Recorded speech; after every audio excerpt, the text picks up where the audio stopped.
자, 오늘 오후에 다 같이 읽으실 성경 말씀은 고린도 후서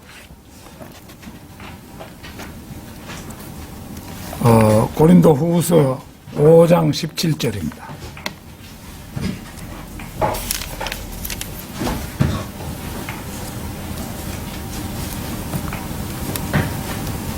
고린도 후서 5장 17절 말씀. 다 찾으신 줄 알고 받들어 읽겠습니다. 그러므로 누구든 그리스도 안에 있다면 그는 새로운 피조물이라. 오래된 것들은 사라져 버렸으니 보라, 모든 것이 새로워졌도다. 자, 오늘 오후에는 당신은 새로운 피조물이 되었는가? 당신은 새로운 피조물이 되었는가? 이런 제목으로 말씀드리겠습니다. 피조물의 사전적인 의미는 창조주에 의하여 만들어진 모든 것, 곧 삼라만상을 가리키는 말입니다.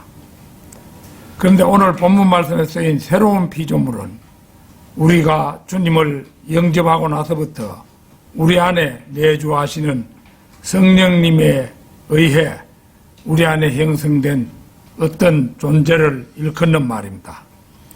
새로운 피조물이 된다는 것은 그 옛날의 육신적 욕망들이 모두 사라져 버렸다는 것을 의미하지 않습니다. 그것은 우리가 죄 짓는 것을 멈춘다는 것을 뜻하지도 않고, 그렇다고 우리가 언제나 옳게 행할 것을 의미하지도 않습니다. 새로운 피조물이 된다는 것은 전에 없던 무언가가 우리 안에 존재하기 시작했다는 것입니다. 이것은 새로운 성품, 그 사물에 대한 새로운 관점을 갖게 된 것을 의미하며 달리 말하면 우리에게 전에 없던 영적인 성품이 생겼다는 의미입니다. 갑작스레 우리는 우리의 죄에 대해 더 강한 양심이 작동하기 시작합니다. 100번을 저질러도 괴롭지 않던 것이 갑작스레 우리 자신을 고문하기 시작하는 것입니다. 바로 이런 것이 우리가 구원받았다는 좋은 증거인데, 다시 말하면 우리 안에 새로 형성된 새 사람이 우리 앞에 닥친 어떤 일에 대하여 분노를 표출하고 있다는 사실입니다. 만일 어떤 사람이 전에 사랑하지 않던 것들을 사랑하고 전에 정말로 사랑했던 것들을 미워하기 시작한 때가 있었다면 그는 새로운 피조물이 되었다는 좋은 증거입니다. 예컨대 술 마시는 것을 좋아하고 담배 피는 것을 좋아하던 사람이 하루아침에 그것들을 끊고 하나님의 말씀 읽기를 더 좋아하는 사람이 되었다면 그것은 새로운 피조물이 되었다는 좋은 증거입니다. 마지못해서 참석한 예배 시간이 지루하기만 했는데 어느 날부터는 목사님의 설교가 꿀처럼 달고 예배 시간이 하나도 지루하지 않게 되었다면 그 역시 새로운 피조물이 되었다는 좋은 증거입니다. 만약 여러분이 구원을 받았다면 여러분의 삶에 성경 공부의 진가를 인정하기 시작하고 예배 시간이 즐거워하기 시작한 때가 있어야 하며 담배와 술, 방종한 여인들에 대한 혐오감을 느낀 때가 있어야 할 뿐만 아니라 주님의 일에도 열심을 내기 시작한 때가 있어야 하는 것입니다. 오늘 저는 이 시간에 우리가 구원받기 전과 구원받은 후의 대조적인 것들을 살펴봄으로써 우리의 삶이 어떻게 달라졌는가를 확인해 보는 시간을 갖고자 합니다. 당신은 새로운 피조물이 되었는가? 첫째는 흑암 속을 헤매다 빛을 보고 열린 눈을 가지게 되었다는 것입니다. 구원받기 전에는 너나 없이 영적인 어둠 속에 갇혀 마음의 눈이 감겨져 있었습니다. 에베소서 4장 18절을 찾겠습니다.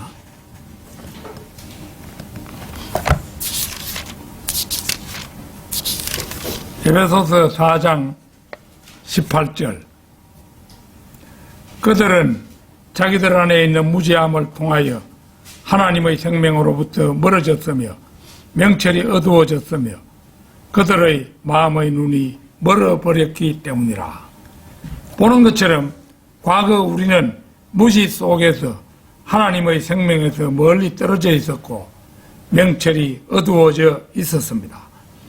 그러나 오늘날 우리는 구원받고 생명의 빛을 감지하게 되었습니다. 요한복음 8장 12절 찾겠습니다. 요한복음 8장 12절.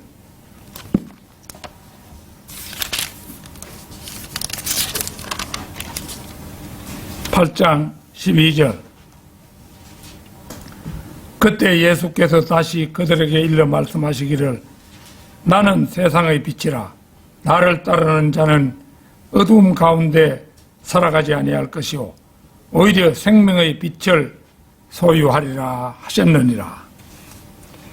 감긴 눈으로는 생명의 빛을 감지할 수 없습니다. 그분이 우리 안에 내주하시면서 우리는 그분을 따르게 되었고 그분이 우리의 감긴 눈을 열어주셨기 때문에 우리는 생명의 빛을 바라볼 수 있게 된 것입니다. 세상 바깥에 많은 사람들이 살고 있죠. 근데 그들 주일날이 되어도 밭에 나가 일이나 하고 세상에서 좋은 음식을 먹으며 즐기기나 하고 이런데 그 사람들은 교회에 나와서 경건한 생활에 대해서는 아무 관심이 없습니다. 그들은 눈이 감겨 있다는 증거입니다. 나는 세상의 빛이라 나를 따르는 자는 어둠 가운데 살아가지 아니할 것이요 오히려 생명의 빛을 소유하리라. 주님을 따르는 사람들은 주님의 빛 가운데 있는 사람입니다. 나는 세상의 빛이라. 이 말씀을 언뜻 보면 주님이 세상의 빛이므로 세상의 모든 사람들이 빛을 받으리라 생각되지만 다음에 이어지는 말씀을 보면 빛의 소유자가 나를 따라오는 자로 극히 제한적임을 알 수 있습니다. 즉 그분을 따르는 사람만이 생명의 빛을 소유하리라고 말씀하고 있는 것입니다. 에베소서 5장 8절 우리가 조금 전에 살펴보았죠. 이는 우리가 예전에는 어둠이었으나 이제는 너희가 주 안에서 빛이기 때문이라. 우리는 과거에는 어둠이었지만 그분을 따르면서 빛의 수혜자가 되었습니다. 하나님의 말씀은 빛입니다. 그래서 하나님의 말씀이 들어가면 빛을 주며 이런 말씀이 있죠. 하나님의 자녀들은 빛으로 태어났습니다. 그래야 이제는 주 안에서 빛이 되었습니다. 빛이 어두움 속으로 다시 들어갈 수는 없습니다. 빛으로 태어난 사람은 빛을 사랑하고 빛을 따라야 하며 나아가 빛 안에서 행해야 하는 것입니다.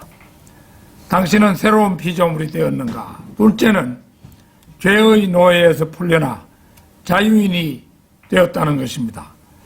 잠언 5장 22절을 찾겠습니다.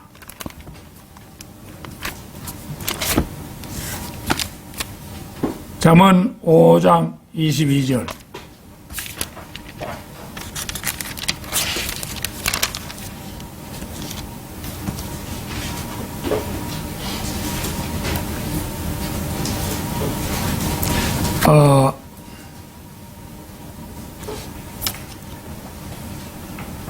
사악한 자는 자신의 죄악들이 그를 직접 붙들 것이요 그는 자신의 죄들의 줄들로 붙잡히리라. 죄는 만족할 줄 모르는 특성이 있습니다.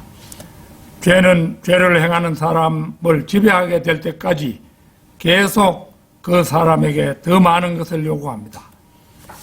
요한복음 8장 34절 찾겠습니다.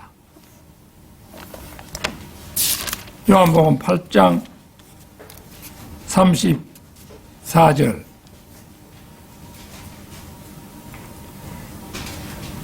예수님께서 그들에게 대답하셨느니라.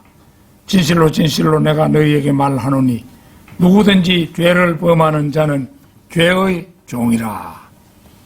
죄를 짓는 것은 우리가 우리 자신을 움직인 것이 아니라 죄가 우리를 움직인 것이고, 죄가 움직이는 대로 거기에 굴복한 결과입니다. 그러니까 우리는 자신도 몰래 죄의 노예가 된 것입니다. 그래서 주님께서는 죄를 범하는 자는 누구나 죄의 종이라고 단언하십니다. 그런데 지금 우리는 어떻게 되었습니까? 갈라디아서 5장 1절을 찾겠습니다.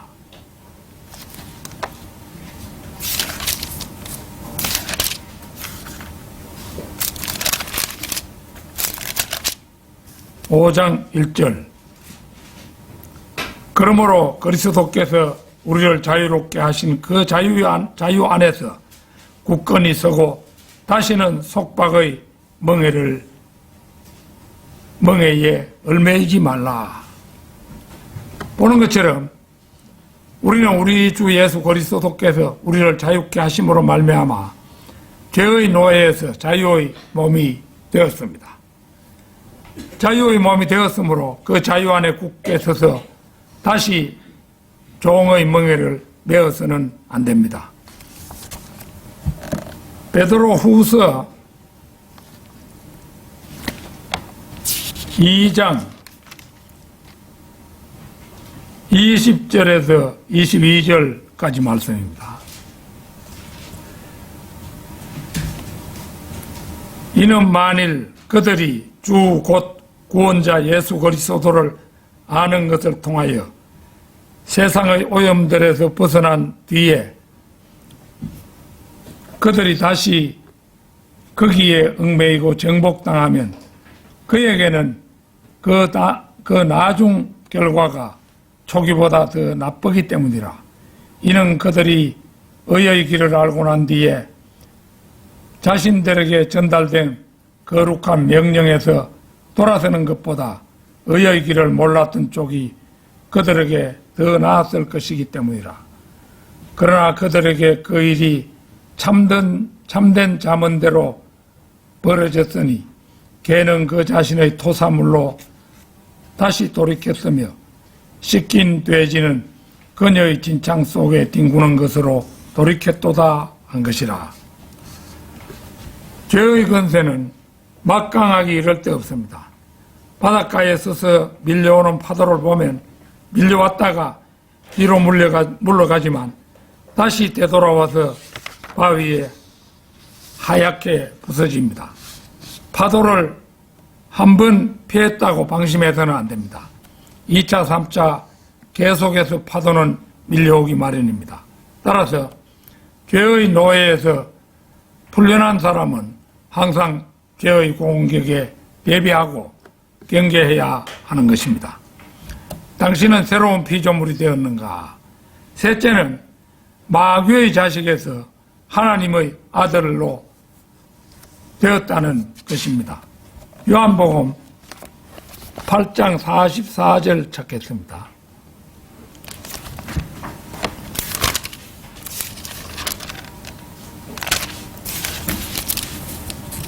(8장 44절)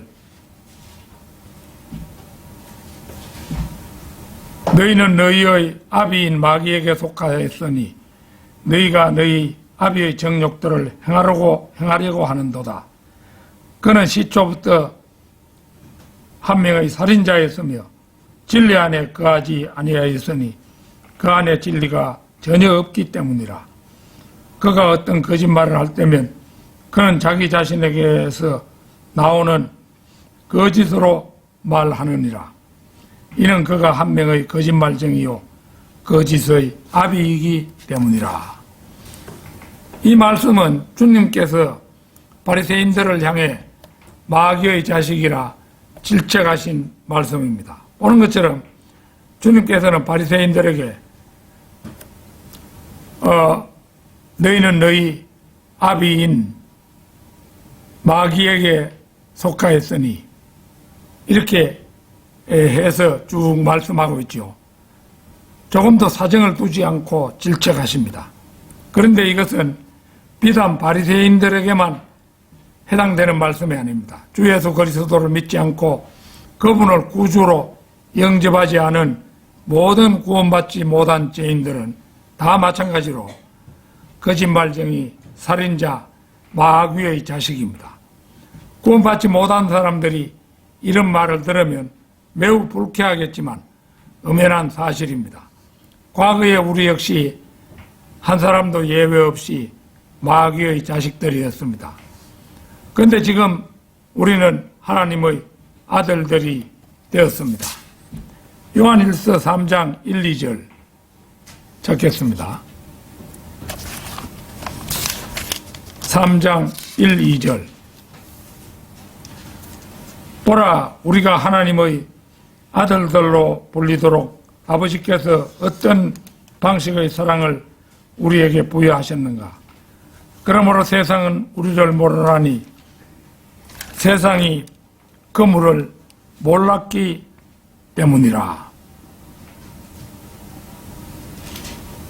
사랑하는 자들아,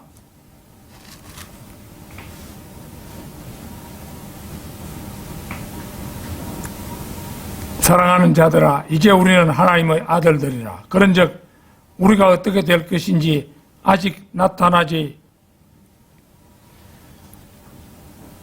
아니하니라. 그러나 그분께서 나타나실 때 우리가 그분과 같이 되리라는 것을 우리가 아느니라. 이는 우리가 그분 그대로 그분을 볼 것이기 때문이라. 구약의 하나님의 아들들은 천사들이지만 신약의 하나님의 아들들은 보는 것처럼 구원받은 그리스도인들입니다. 마귀의 자식들에게서 하나님의 아들들로서의 그 신분 상승은 실로 가분한 영광이 아닐 수 없습니다. 공중에 오셔서 주님께서 부르실 때 우리의 몸이 호련히 변해서 우리가 그분 그대로 그분을 볼 것이기 때문이지요. 당신은 새로운 피조물이 되었는가? 넷째는 도덕적으로 더럽혀진 상태에서 순결함에 이르렀다는 것입니다. 마가복음 7장 21절에서 23절을 찾겠습니다. 마가복음 7장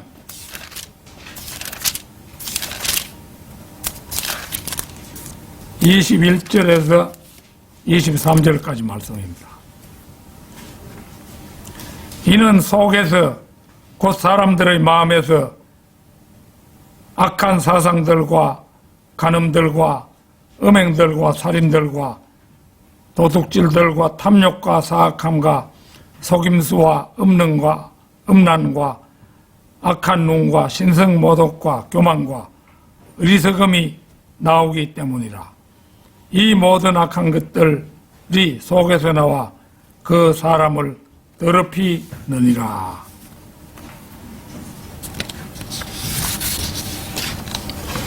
사람의 마음에서 나오는 것은 모두 13가지의 나쁜 것들입니다. 13은 반역의 숫자입니다. 지난날 우리 모두의 근본 바탕이 이런 것들이었습니다. 그런데 우리 모두는 예수 그리스도를 구주로 영접하면서 달라졌습니다. 베드로전서 1장 22절 찾겠습니다. 베드로전서 1장 22절입니다.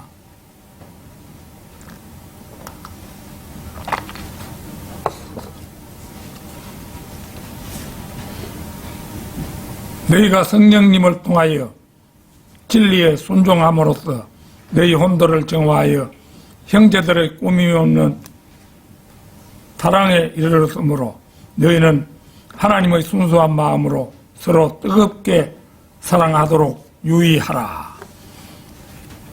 하나님께서는 성령을 통하여 우리로 하여금 진리에 순종케 하셨습니다. 다시 말해 예수 그리스도를 믿게 하셨습니다. 그리고 믿음으로 우리의 혼을 정결케 하셨습니다.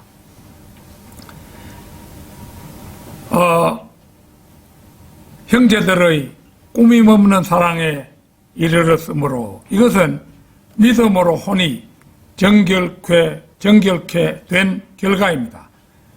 형제 사랑에 가식이 없으려면 우리의 마음이 정결해야 합니다. 우리의 마음이 정결하려면 먼저 믿음이 있어야 합니다.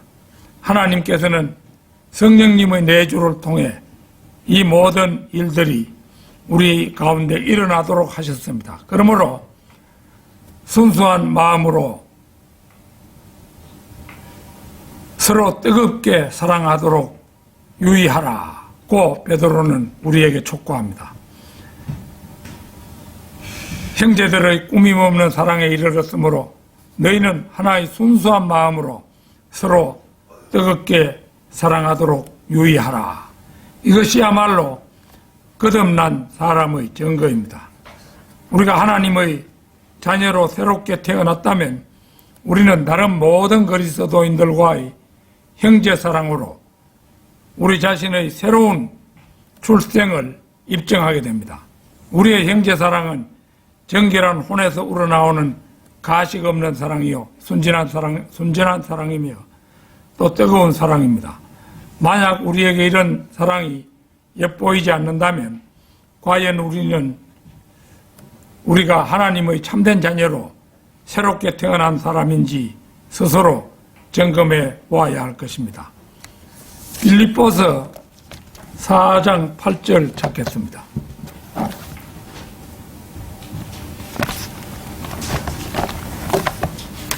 빌립보서 4장 8절입니다.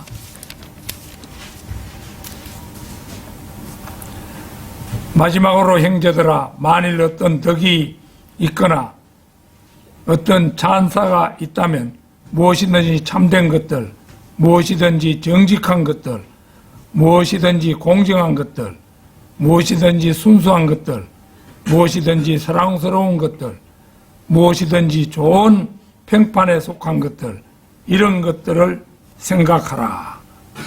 우리가 진정한 그리스도인들일진데 여기에 열거된 모든 것들로 우리 생활이 표현되어야 할 것입니다.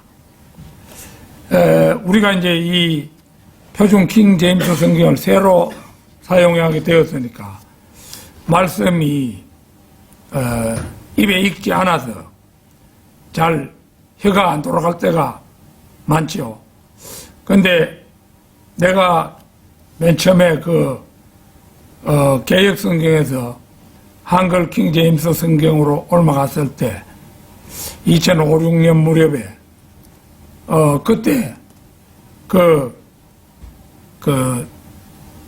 한글 킹 제임스 성경의 구절을 입으로 이렇게 말해 보려니까 혀가 잘 안 돌아갔어요.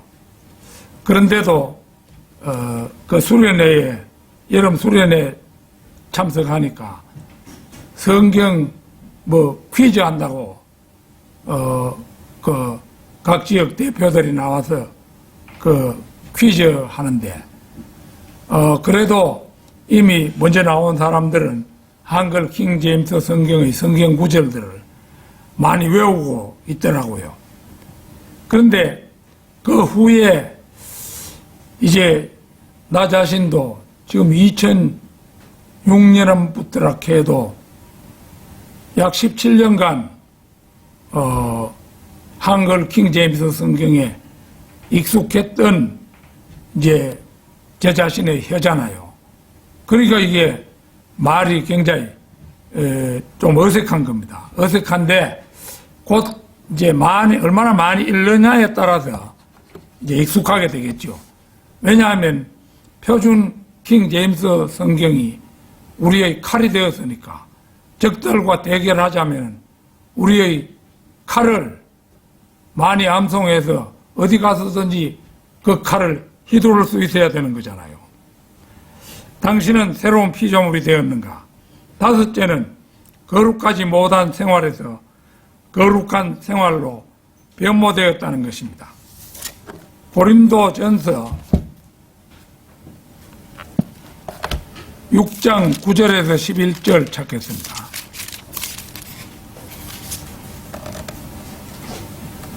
6장 9절에서 11절. 불의한 자들은 하나님의 왕국을 상속받지 못하리라는 것을 너희가 모르느냐? 속지 말라. 음행하는 자들도 우상 숭배자들도 간음하는 자들도 여자처럼 행세하는 자들도 남자들과 더불어 자신을 욕되게 하는 남자들도 도적들도 탐욕스러운 자들도 술주정뱅이들도 욕설하는 자들도 착취하는 자들도 하나님의 왕국을 상속받지 못하느니라. 그런즉 너희 중 일부가 그러한 자들이었으나 우리 하나님의 영을 통하여 주 예수의 이름으로 너희가 씻겨졌고 너희가 성결하게 구별되었으며 너희가 정당함을 입증받았느니라. 9절과 10절에 열거된 죄들이 거듭나기 전에는 우리에게도 있었다고 바울은 단정합니다. 그러나 주 예수의 이름으로 너희가 씻겨졌고, 과거 우리가 지은 죄는 다 주님의 보혈로 씻겨졌죠. 너희가 성결하게 구별되었으며 너희가 정당함을 입증받았느니라고 말합니다. 베드로전서 4장 3절을 찾겠습니다. 베드로전서 4장 3절.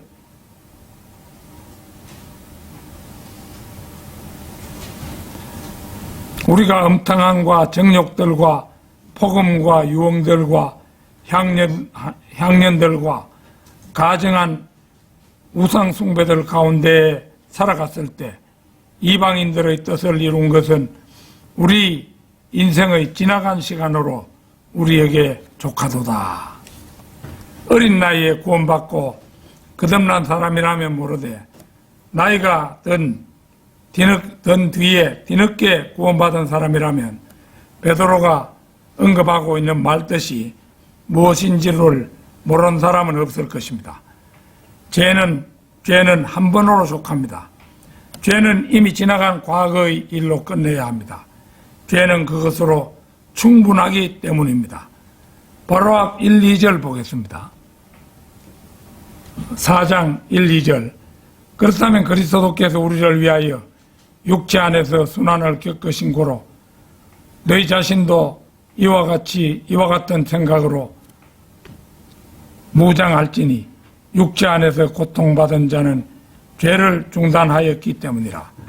이는 그가 더 이상 그 육체 안에 있는 자신의 남은 시간을 사람들의 정욕들에 따라 살지 아니하고 다만 하나님의 뜻에 따라 살게 하려 함이라.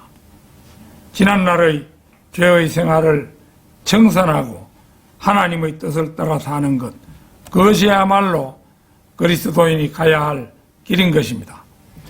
당신은 새로운 피조물이 되었는가? 여섯째는 소망도 없고 세상에서 하나님도 없는 생활에서 복된 불멸의 사한 소망을 가지게 되었다는 것입니다. 에베소서 2장 12절 찾겠습니다. 에베소서 2장 12절. 그때 너희는 그리스도 밖에 있었으며 이스라엘 국가에 속하지 않는 외지인들이었고 약속의 언약들과 상관없는 타국인들이었으며 어떤 소망도 없고 세상 속에서 하나님 밖에 있던 자들이었느니라. 구원받기 전에 우리 이방인들은 이 말씀처럼 그리스도로부터 분리되어 있었고 타국인이었으며 하나님도 알지 못했습니다. 허무하기 짝이 없지만 아무런 소망도 없이 그냥 살다가 어느 날 늙어서 혹은 불치의 병에 걸려서 그것으로 종언을 구하는 것이 인생인 줄만 알았었죠. 그런데 우리가 예수 그리스도를 구주로 영접하고 진리를 알게 되자 상황은 180도로 달라졌습니다. 베드로전서 1장 3, 4절 보겠습니다. 하나님 곧 우리 주 예수 그리스도의 아버지께서 찬양받으시기를 바라노라. 그분께서는 죽은 자들로부터 예수 그리스도를 부활하게 하심으로 그분의 넘치는 자비를 따라 우리를 다시 낳으시어 생명력 넘치는 한 소망에 이르게 하셨으며 부패하지 않고 더럽혀지지 않으며 쇠하지 않고 너희를 위하여 하늘에 마련된 한 유산에 이르게 하셨나니. 이들 하나님에게 십자가의 질고를 지게 하사 골고다 십자가에 피 흘려 죽게 하시고 3일 만에 부활하게 하심으로써 그분을 구주로 영접하는 순간 우리는 죽어도 다시 살고 살아서 주님을 맞이하는 자는 호련히 몸이 변화되는 부활의 산 소망을 갖게 하셨습니다. 그뿐이 아닙니다.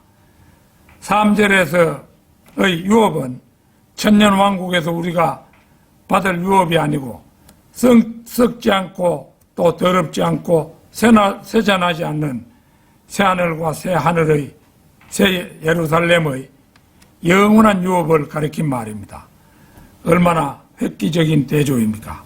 결론적으로 여러분이 구원받기 전과 구원받은 후의 삶을 비교해 볼 때에 확연히 달라진 것은 몇 가지라도 말할 수 있다면 여러분은 확실히 구원받은 사람입니다. 여러분이 구원을 받았는가 안 받았는가 의심이 들 때가 있을 것입니다. 그때 내가 구원받지 않았을 때와 지금은 무엇이 달라졌는가? 그 달라진 것을 몇 가지라도 말할 수 있다면 여러분은 확실히 구원받은 것입니다. 일찍이 예수님께서는 말씀하셨습니다. 요한복음 14장 20절 찾겠습니다.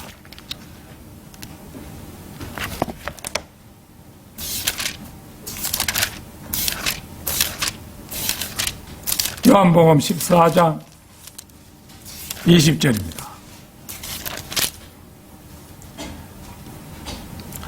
그날에 너희는 내가 나의 아버지 안에 있고 너희가 내 안에 있으며 내가 너희 안에 있음을 알리라. 이 말씀은 사도행전 2장에서 오순절날 성령께서 임하심으로써 이루어졌습니다. 주 예수 그리스도께서 아버지 하나님 앞에 계시고 그리스도인은 예수 그리스도 안에 있게 되며 동시에 예수 그리스도께서 또 그리스도인 안에 들어와 계시게 된다는 것. 이러한 삼중의 상호관계는 하나의 신비로 모든 그리스도인들에게 그 일이 이루어져 있습니다. 오늘의 본문 말씀입니다. 그러므로 누구든 그리스도 안에 있다면 그는 새로운 피조물이라. 오래된 것들은 사라져 버렸으니 보라 모든 것들이 새로워졌도다. 내가 그리스도 안에 그리스도께서 내 안에 거하는 사람이야말로 새로운 피조물로 옛 것들은 지나가고 모든 것들이 새롭게 된 사람입니다. 이러한 믿음에서 흔들리지 않는 성도 여러분이 되시기를 간절히 축원합니다. 다 같이 기도드리겠습니다.